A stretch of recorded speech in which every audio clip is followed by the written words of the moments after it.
de laisser les institutions universitaires avoir un certain nombre de formations qui soient en langue anglaise doit devenir chose courante.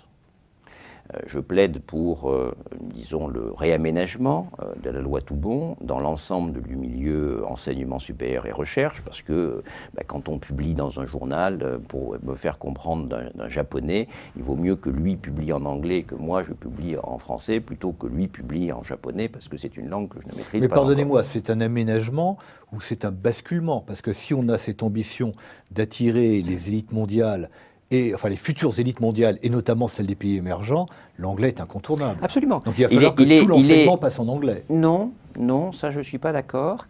Il va falloir qu'un certain nombre de formations qui sont les portes d'entrée privilégiées de ces élites mondiales arrivant en France basculent en anglais. Un certain nombre, pas toutes.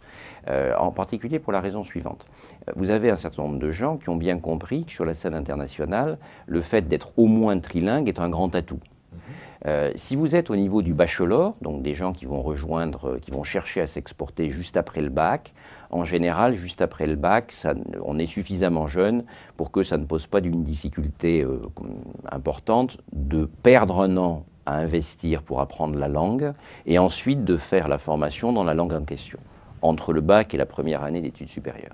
Mais la plupart des élites mobiles sur le plan international choisissent plutôt de faire son bachelor dans le pays d'origine, d'abord parce qu'on est proche de papa-maman, ensuite parce que c'est moins cher, parce que s'il y a des frais, ils sont dans la devise dans laquelle sont payés les parents, et puis ensuite s'exportent, entre guillemets, au niveau master.